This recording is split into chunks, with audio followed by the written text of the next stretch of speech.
wabarakatuh. Let me introduce myself. My name is Nurul Hikmah and I'm from Class D English Education. My name is Khadijah from Class D. So, my ID number you can see in here. Assalamualaikum warahmatullahi wabarakatuh. My name is Zelsa Wuliana Humaira from Group 7 and my ID number is 21502502069. Bismillahirrahmanirrahim. Assalamualaikum warahmatullahi wabarakatuh. First, I will introduce myself. My name is Hainia Istiani, and you can call me Adis. I'm from Class D and Group 7. Assalamualaikum warahmatullahi wabarakatuh. Introduce, my name is Lisa Novitasari. I'm from English Education Study Program Class 6. Here I will continue past.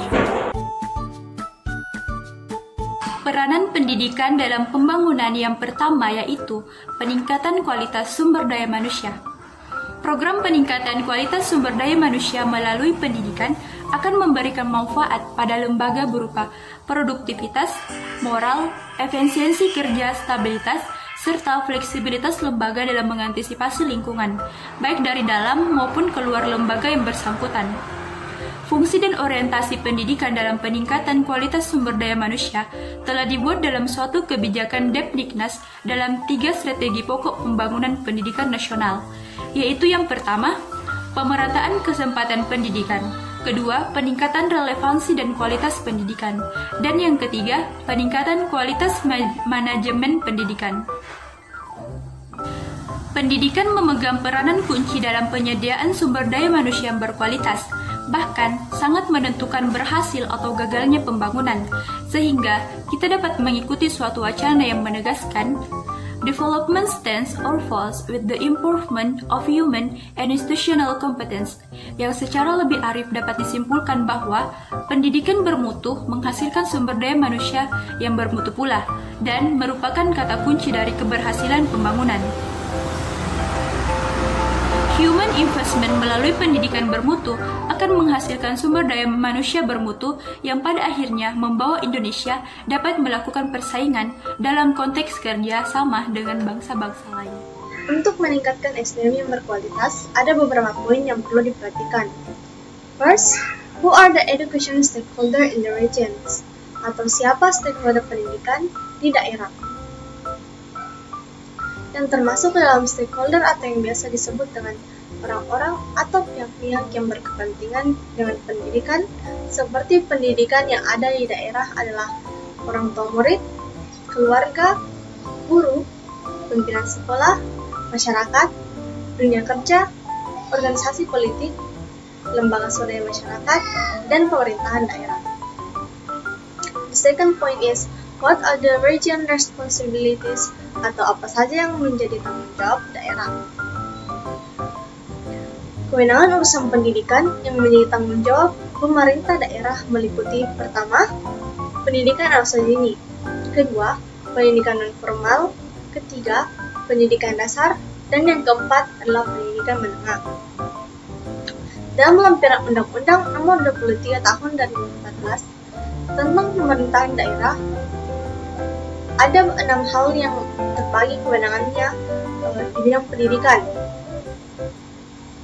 Keenam hal itu adalah manajemen pendidikan, kurikulum, akreditasi, pendidik dan tenaga kependidikan, perizinan pendidikan, serta bahasa dan sastra. Khusus untuk akreditasi, kewenangan hanya ada di pemerintah pusat. The third point as the last point is, what contributes to the quality of education? Atau apa yang menjadi kontribusi terhadap mutu pendidikan? Mutu pendidikan dapat dilihat dari instrumental input dan output. Yang termasuk ke dalam instrumental input adalah guru, kurikulum, bahan belajar, media dan sumber belajar, prasarana belajar, dan sarana pendukung belajar lainnya. Sedangkan yang termasuk output adalah learning experience, yakni proses yang melibatkan bagaimana siswa melakukan proses interaksi dengan semua instrumental input, sehingga potensinya berkembang seoptimal mungkin dengan hasil belajar yang sebagai salah satu indikatornya. Dapat diidentifikasi adanya sejumlah unsur yang berpotensi sebagai kurikulum hidup atau life curriculum. Kurikulum memberikan kontribusi terhadap mutu pendidikan, yakni pertama, guru dengan kompetensi yang dikembangkan dan materi pembelajaran yang diseleksi dan diorganisasikan. Kedua, bahan belajar siswa seperti buku pelajaran siswa dan sumber guru. Dan ketiga, media dan sumber belajar baik itu yang tercetak, terekam, tersiar, maupun elektronik. Keempat, prasarana belajar seperti ruang belajar dan meuble. Kelima, sarana pendukung belajar lainnya seperti jaringan sosial, sekolah, dan lingkungan. Dan yang terakhir yaitu iklim belajar, seperti interaksi edukatif dan sosial kultural di sekolah maupun di luar sekolah. Regional potential in improving the quality of education or potensi daerah dalam meningkatkan mutu pendidikan.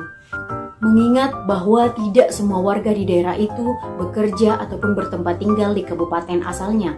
Then, it's time to build a communication that can be a process of sharing ideas and experiences between residents of the area, which diharapkannya tumbuh komitmen and responsible yang menyangkut mutu pendidikan di daerah. Various effort can be done, opening the websites and mailing the list of the internet, scientific meetings and socio-cultural meetings and so on for the local government. In this case, the education office can act as catalyst or facilitator needs to be realized in the world of education as well as socio-cultural life, which the principle of there is no panacea in education applies. Means tidaklah mungkin kita memecahkan persoalan pendidikan hanya dengan menggunakan satu pendekatan atau formula. Pendidikan merupakan suatu bidang kajian dan human endeavor yang bersifat multidimensional. Oleh karena itu, pendekatan pemecahan masalah pendidikan menuntut wawasan yang bersifat lintas bidang keilmuan cross-disipliner.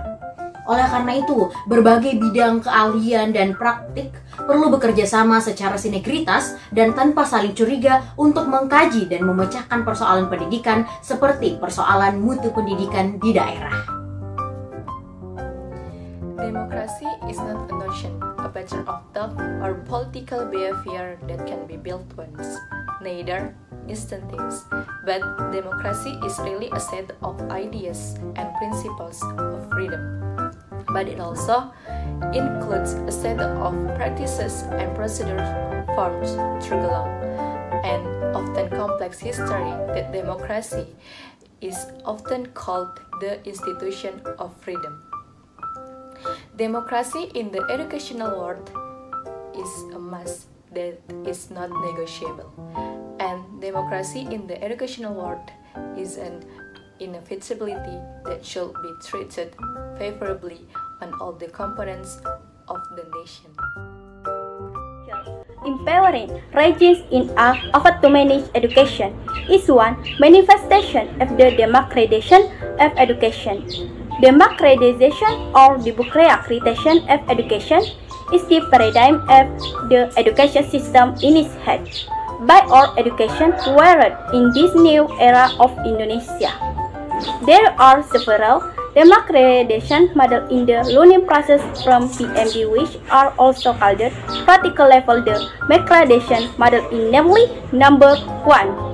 The first democratization model is the from a rejection the bureaucratic system policies implemented during the New Order government.